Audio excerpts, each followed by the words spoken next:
네, 오늘 말씀은 초대교회의 성장과 그리고 그 교회가 가지고 있는 능력이 어디에서부터 시작됐는지 그리고 그 능력이 어떻게 이어지고 있는지에 대해서 함께 말씀을 나누어 보고자 합니다.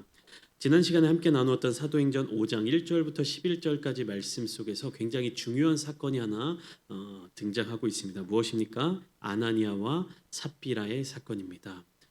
초대교회 내에 서로 물건을 통용하고 자기의 것을 다 나의 것이라고 여기는 사람이 없이 모두 함께 나누고 섬기고 봉사하는 그런 교회의 모습들이 확장되어 나가고 있는 그 순간에 아나니아와 삽비라가 하나님 앞에 거짓으로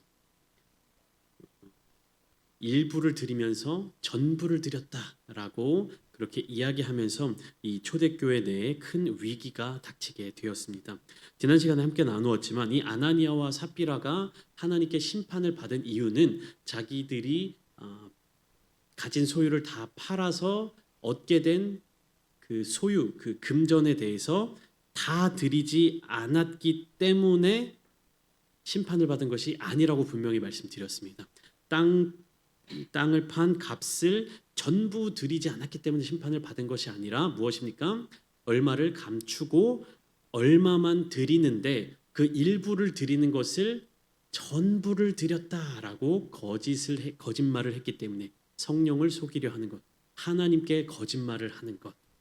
왜 이러한 거짓말을 했는지 지난 시간에 함께 설명을 드렸죠. 무엇입니까? 나는 요만큼의 노력을 하면서 이만큼의 인정을 받고자 하는 그런 마음 때문에. 바나바와 같은 사람이 자기의 밭을 판 그 값을 사도들의 발 앞에 두고 아마도 그 교회 내에서 바나바를 향한 칭찬과 어떤 칭송이 이어졌겠죠. 아나니아와 삽비라는 동일한 대가를 지불하지 않으면서 더 나은 칭찬을 받고자 했던 것입니다. 그러니까 심은 만큼 거두려고 해야 되는데 심은 것보다 더 많이 거두려고 했다라는 것이 이들이 심판을 받은 근본적인 이유였습니다. 근데 우리가 지난 시간 이 아나니아와 삽비라의 이야기를 보면서 한 가지 걱정되는 부분들이 있었을 것입니다. 왜냐하면 하나님의 능력 그리고 하나님의 마음으로 이 초대교회가 모두 다 동일하게 서로 섬기고 봉사하고 하나라도 자기의 것을 자기 것이라 주장하지 않고 다 내어놓고 사도들의 발 앞에 두고 나누며 섬기며 그렇게 살아가고 있었는데 그러한 분위기의 초대교회 안에서 아나니아와 삽비라가 쉽게 말하면 분위기를 완전히 망쳐버린 것이죠. 흐려놓은 것입니다. 좋은 분위기 속에서 이런 흔히 말하는 이제 미꾸라지들이 몇 마리 등장하기 시작하면요, 잘 흘러가던 분위기가 멈칫멈칫하게 될 수밖에 없습니다.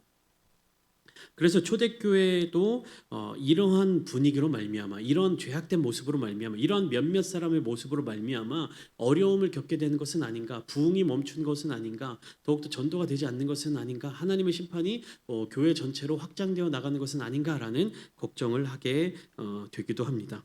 그런데 오늘 본문은요, 분명한 사실을 보여주고 있습니다. 무엇이냐? 교회가 계속해서 더욱 성장하고 성숙해 가고 있다라고 하는 사실을 알려주고 있는 것입니다.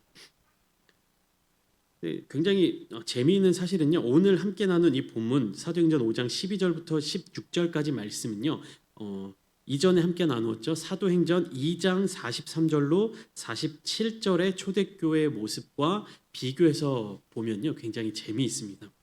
사도행전 2장 43절부터 47절까지 말씀 우리 함께 찾아서 한번 읽어보겠습니다. 사도행전 2장 마지막 부분이죠. 43절부터 47절까지 말씀입니다.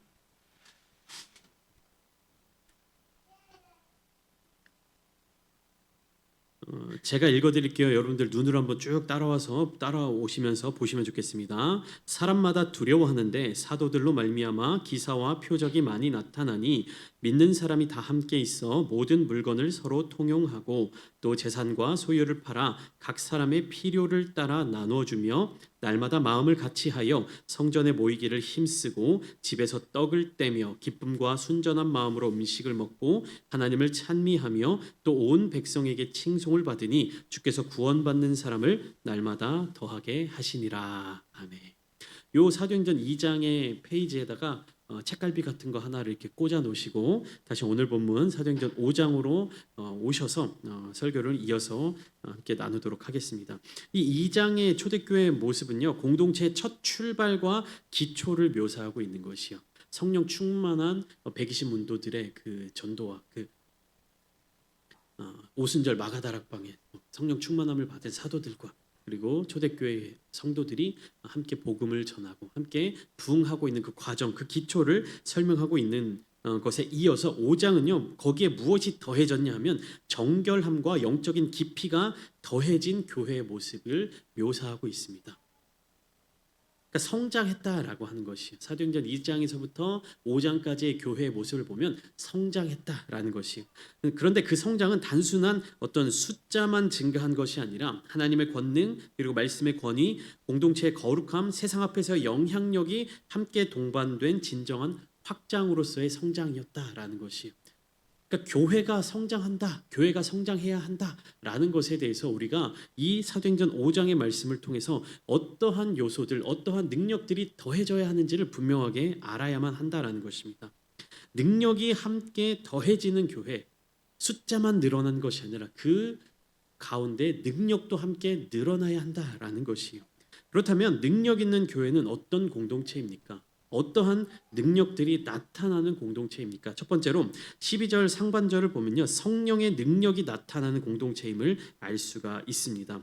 12절 앞부분에 뭐라고 되어 있냐면 사도들의 손을 통하여 민간의 표적과 기사가 많이 일어났다라고 이야기하고 있죠. 초대교회 능력은요, 사람의 지혜나 전략이 아니라 사람의 어떤 능력이 아니라 무엇으로 말미암아 나타난 것이냐 하면 성령의 권능으로 나타났다라는 것이에요. 성경은 사도들의 손을 통하여 민간의 표적과 기사가 많이 일어났다라고 되어 있어요. 사도들의 손이 그 능력과 기적을 베풀고 만들어낸 것이 아니라 성령께서 사도들의 손을 통하여 사도들을 사용하셔서 능력을 이루셨다라는 사실을 우리가 분명하게 알아야만 하는 것입니다. 이것을 사도행전 2장의 말씀에서 43절에 이렇게 기록되어 있는 것을 기억할 수 있습니다. 사도행전 2장 43절입니다. 좀 전에 함께 읽었는데요. 사람마다 두려워하는데 사도들로 말미암아 기사와 표적이 많이 나타났다. 사도들의 손을 통하여 표적과 기사가 많이 일어났다라는 이 사도행전 5장의 묘사는요, 새롭게 나타난 모습이 아니에요. 사도행전 2장에 이미 나타난 그 모습이 5장까지 연결되고 이어지고 확장되었다라는 것입니다. 무엇으로 말미암아요? 성령의 능력으로 말미암아. 교회는 성령의 능력으로 시작되었고 성령의 능력으로 확장되어 나가고 성령의 능력으로 이루어져 가는 것입니다. 표적과 기사 그 자체가 교회의 본질은 아니지만 교회를 통하여 역사하시는 하나님의 살아계심을 증거하는 열매로 나타나게 되는 것이에요. 그리고 여기에서 중요한 말씀, 사도들의 손을 통하여 표적과 기사가 나타났다는 말은 무엇이냐? 교회는, 사도들은, 성도들은 능력을 흘려보내는 통로로서 사용되어야 한다는 것입니다. 능력의 주체가 아니라는 사실이에요. 우리의 기도를 통해서, 누군가의 기도를 통해서, 중보를 통해서 어떤 역사가 일어나고 기적이 일어나고 능력이 나타난다 할지라도 그것이 그 사람의 능력이 아니라 누구의 능력이라는 것입니까? 성령의 능력이다 라는 것을 우리는 분명히 증거해야만 하는 것입니다. 우리 교회를 통해서 이러한 성령의 능력이 나타나기를 소망합니다. 더 풍성하게 나타나기를 소망합니다. 개인의 능력이 아니라 사람의 능력이 아니라 사람의 어떤 간절한 기도의 응답으로 성령 하나님께서 역사하시는 그 교회가 되기를 소망합니다. 우리는 능력을 행하는 성도들이 아니에요. 능력이 나타나게끔 기도하는 성도들이 되어야 하는 것입니다.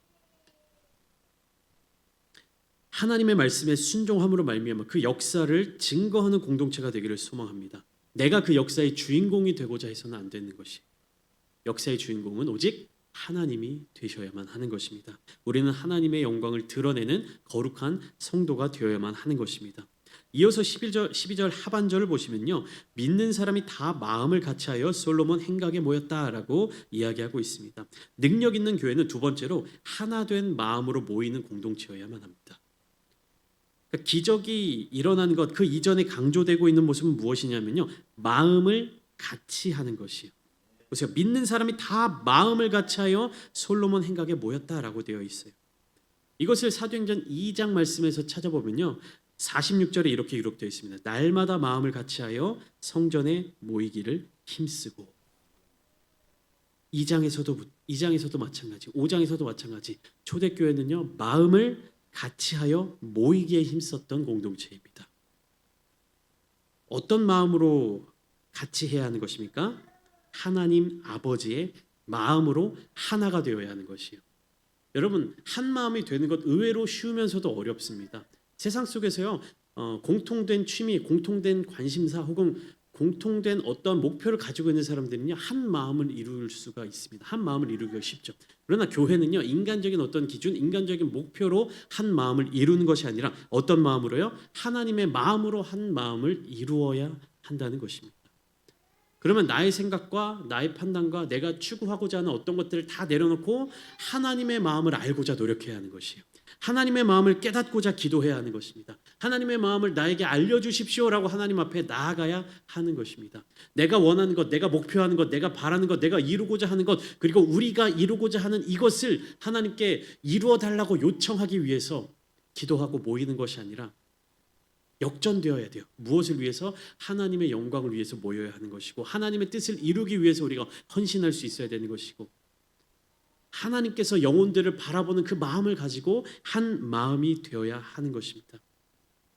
그것을 위해서 우리는 거룩한 공동체를 이루어야 하는 것이요. 거룩한 공동체. 여러분, 이 솔로몬 행각에 모였다라고 이야기를 하고 있는데, 이 솔로몬 행각은 무엇이냐면요, 그 예루살렘 성전 안에 어떤 통로와 통로를 이어는 한 문과 같은 곳입니다. 그러니까 성전 안에 있는 특별한 공간이라는 의미예요. 그것은 공공적인 장소였고 수많은 사람들이 오고 가던 장소였고, 세상 사람들, 그러니까 뭐 세상 사람들을 말하면 당시의 유대인들, 그리스도인이 아닌 유대인들 혹은 이방인들이 많이 이제 찾는 그런 곳들이었습니다. 그리스도인이 아닌 사람들이 함께 다니는 그런 공공의 장소다라고 이해하시면 됩니다. 즉 교회는요, 세상 속에서 하나님 나라의 표지판처럼 기능을 했다라는 것이, 교회 내에서만 모이고 교회 안에서만 모이고, 그것이 아니라 믿는 사람들이 마음을 같이 해서 어디로 나아가라고요? 믿지 않는 자들 가운데로 나아갈 수 있어야 한다는 것이에요. 믿는 사람들이 믿지 않는 자들 가운데로 들어가는 유일한 이유는 무엇입니까? 그들에게 복음을 증거하기 위해서, 그들의 영혼을 하나님께로 돌아오게 하기 위해서, 그들과 함께 동화되고 그들과 함께 세상을 즐기고 그들과 함께 취미생활하고 그들과 함께 놀기 위해서 세상 가운데로 나가는 것이 아니라 하나님의 마음, 하나님의 뜻, 그 복음을 증거하기 위해서, 그들을 하나님께로 돌아오도록 만들기 위해서 우리는 세상 가운데로 나아가야 하는 것입니다. 우리가 세상 가운데 나아갔을 때 세상에 휩쓸리지 않고 세상의 어떤 것에 물들지 않기 위한 유일한 방법은요, 거룩하게 되는 것이, 하나님의 말씀과 기도로 거룩해져야 하는 것입니다. 세 번째로, 능력 있는 교회는 어떤 교회입니까? 세상과 구별되는 교회입니다. 그러면서도 동시에 세상으로부터 칭송받고 존경받는 교회가 되어야 하는 것이죠. 13절 말씀을 보시면, 그 나머지는 감히 그들과 상종하는 사람이 없으나 백성이 칭송하더라라고 기록하고 있습니다. 교회는 세상과 구별된 거룩함을 유지하고 있었고, 이것은 외부 사람들로 하여금 두려움을 갖게 했습니다. 그러나 동시에 그들은 도덕적 권위와 신뢰를 지닌 공동체로 존경을 받고 칭송받았다라는 사실을 알 수가 있는 것입니다. 아나니아와 사피라 같은 사건이 발생했지만 여전히 세상 사람들은 교회의 모습을 보면서 인정했다라는 것입니다. 저들은 깨끗한 자들이야, 저들은 정직하게 사는 자들이야, 저들은 올바르게 사는 사람들이야 라는 것을 세상 사람들이 인정했다라는 것이에요. 예수 그리스도를 믿는다라고 결단한 사람들의 태도가 다르긴 다르다, 무엇인가 다르다, 어떠한 능력이 있어 보인다, 저들이 저렇게 살아갈 수 있는 힘은 어디에서 나오는가, 저들이 저렇게 살아갈 수 있는 이유는 무엇인가 라는 것을 세상 사람들이 한 번 더 생각하게 만든다라는 것입니다. 구별되어야 한다는 것이죠. 그리고 영향력을 끼칠 수 있어야 하는 것이에요. 이것은 사도행전 2장 47절에도 동일하게 나오고 있습니다. 하나님을 찬미하며 또 온 백성에게 칭송을 받았다. 여러분, 세상으로부터 인정을 받는 것은요, 세상 사람들의 기준에 맞추어 가는 것이 세상으로부터 인정받는 것이 아닙니다. 세상과 구별되는 특별함을 가지고 있을 때 세상 사람들이 인정하는 것이, 초대교회의 그리스도인들이요, 세상 사람들 유대인들의 모습과 다른 어떠한 태도와 모습을 가지고 있었기 때문에 사람들에게 인정받고 칭송을 받았던 것입니다. 오늘날을 살아가는 그리스도인들도요, 세상 사람들 가운데 인정받을 수 있을 만한 어떤 특별한 능력을 가져야만 하는 것이, 세상은 점점 더 각박해져 가고 악으로 가득 차 있기 때문에 그리스도인의 모습, 즉 예수님을 닮아가는 모습을 가지고 세상 가운데 나아가면요, 비난하고 욕을 하기 마련입니다. 네가 뭐 그렇게 잘났냐, 유별나냐, 유독 그렇게 신앙생활을 하냐, 내가 아는 다른 누구는 그렇게 신앙생활 하지 않더라. 술도 마시고 뭐 뭣도 하고 주일날 빠지고 여행도 가고 융통성 있게 유도리 있게 그렇게 신앙생활 하는데 넌 뭐가 그렇게 잘났냐? 뭐 헌금도 뭐 그렇게 철저하게 하고 뭐 그렇게 하냐? 좀 쉬엄쉬엄 해라. 이렇게 세상 사람들은 얘기합니다. 여러분, 세상 사람들의 그 기준에 맞춰 주면요, 교회가 인정을 받습니까? 야, 그래, 넌 교회 다니면서도 우리랑 같이 좀 잘 놀고 술도 좀 마시고 재밌고 한자리 하고 이렇게 하네라고 세상 사람들이 교회를 인정해 줄 것 같습니까? 아니요, 비난합니다. 오히려 너도 똑같구만, 뭐 교회도 별다를 거 없구나. 그러나 교회가 교회로서의 모습, 그리스도인으로서의 모습을 갖고 성령 충만한 삶의 모습을 갖고 살아갈 때 세상으로부터 인정받을 수 있다라는 것입니다. 세상이 두 손 들고 인정하는 것이, 여러분, 제가 한 번 더 말씀드리겠습니다. 우리가 코로나 시대를 지나왔습니다. 벌써 한 2, 3년의 시간이 많이 훌쩍 지났죠.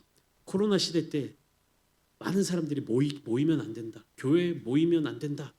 법으로도 금지되기도 했고, 교회에 모여서 예배드리는, 이 현장에 모여서 예배드리는 그 교회들은요, 세상의 비난과 지탄의 대상이 됐습니다. 한번 생각해 보십시오. 거리 두기를 철저하게 하고 교회에 모이지 않는 그런 선택을 한 교회들, 세상으로부터 칭찬받았습니까? 인정받았습니까?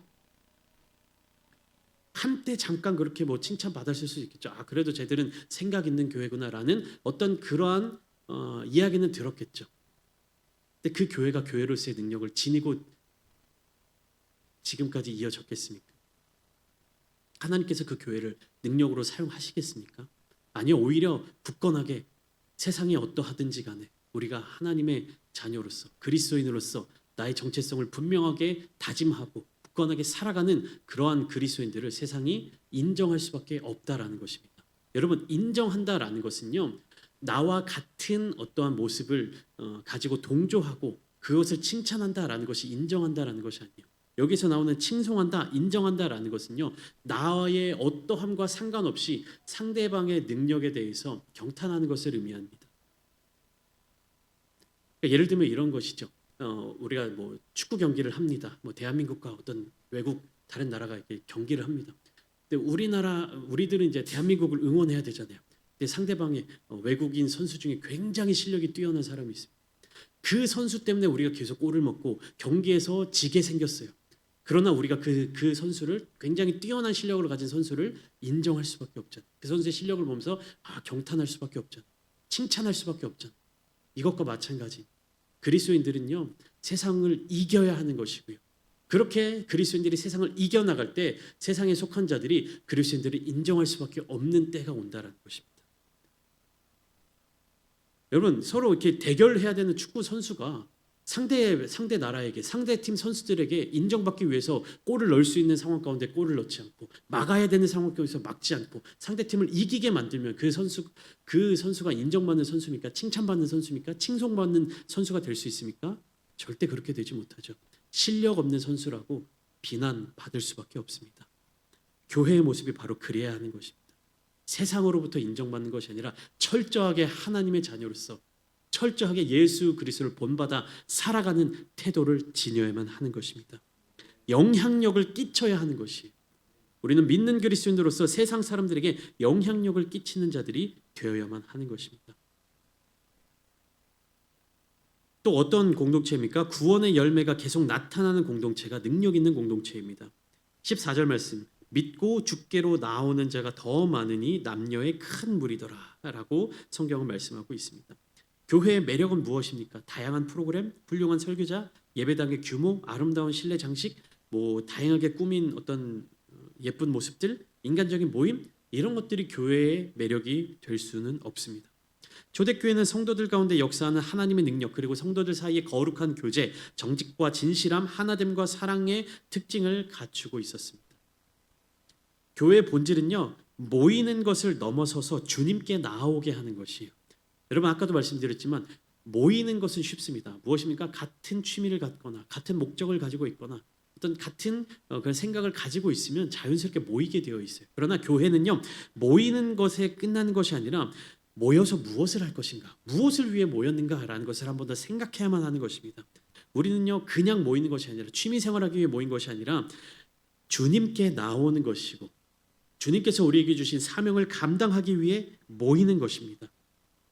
사도행전 2장에서도 이 부분을 명확하게 이야기하고 있죠. 2장 47절 후반부를 보시면 주께서 구원받는 사람을 날마다 더하게 하시니라 라고 기록하고 있습니다.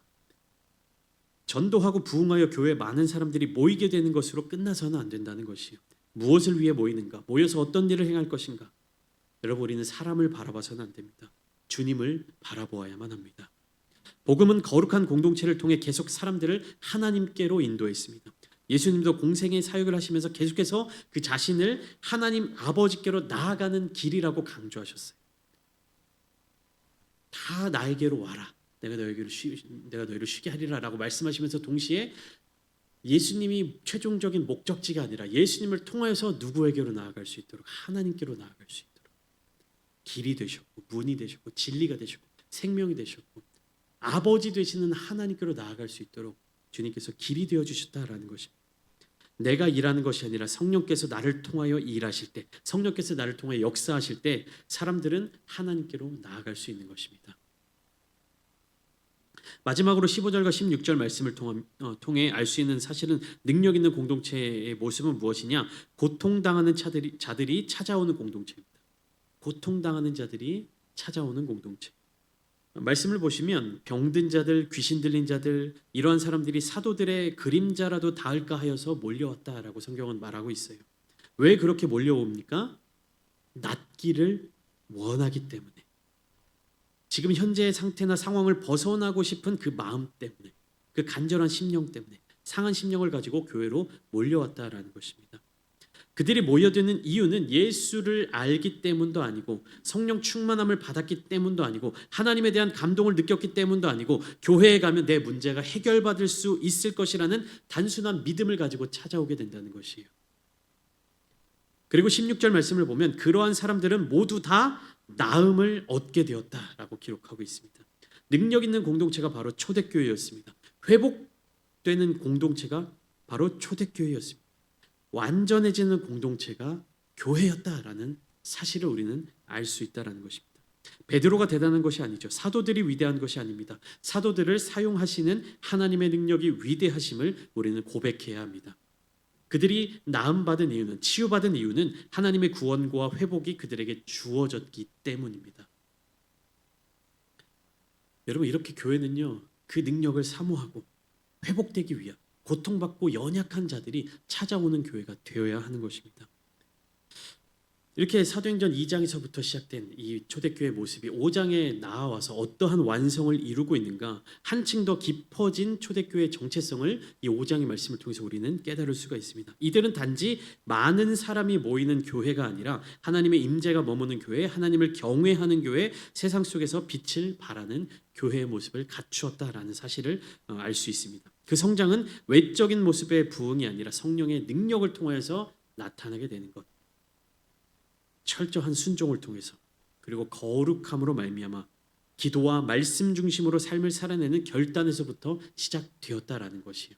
그렇기 때문에 아나니아와 삽비라 같은 그 사건이 발생했음에도 불구하고 여전히 초대교회는 능력을 잃어버리지 않을 수 있었던 것입니다. 사람에게서 그 능력을 의지하지 않았기 때문에, 사람으로부터 그 능력이 시작되지 않았기 때문에 그들은 여전히 사도행전 2장에서도 성령 충만함을 통해서 기도와 말씀으로 서로 섬기며 봉사하는 교회였고, 여전히 5장에 이르러서도 성령 충만함으로 하나님의 말씀에 순종함으로 하나됨을 이루어가는 교회였던 것입니다.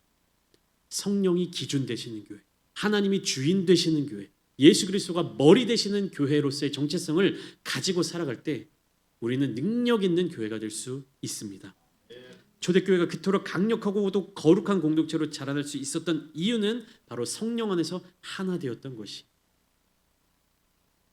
그 안에 연약한 모습이 나타난다 할지라도, 개개인의 어떤 아나니와 삽비라 같은 연약한 자들이 있다 할지라도 사람의 모습으로 좌지우지 되는 것이 아니라 성령의 능력을 의지하며 나아가는 교회로 그 자리를 지키며 나아갈 때 하나님께서 인도하여 주시고 하나님께서 역사해 주시는 교회라는 사실을 우리는 말씀을 통해서 깨달을 수 있어야 합니다.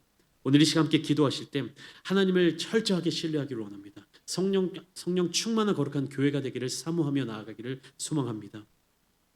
나의 생각과 판단, 나의 계획과 나의 목적과 내가 어떻게 함으로 말미암아 이 교회에서 무엇을 이루겠다라는 그 모든 욕심과 그 모든 생각을 다 내려놓고 성령님 내 안에 가득 차게 하여 주시고, 성령님 이 교회를 주관하여 주시고, 성령 충만함으로 우리가 하나 되게 하여 주시고, 하나님께서 인도하여 주시고 하나님께서 역사하여 주시고 주님께서 그 뜻을 이루시는 귀한 교회가 되게 하여 주시옵소서. 우리를 그 통로로 사용하여 주시고 나를 주님의 도구로 사용하여 주시어서 내가 나를 드러내는 것이 아니라 우리 교회가 우리 교회의 어떤 명성을 위해서 드러나고자 하는 것이 아니라 오직 하나님의 영광을 위해서 성령께서 인도하시는 그 길을 따라 나아가겠습니다. 순종함으로 결단하며 기도하는 오늘 이 시간 되시기를 주님의 이름으로 축원합니다.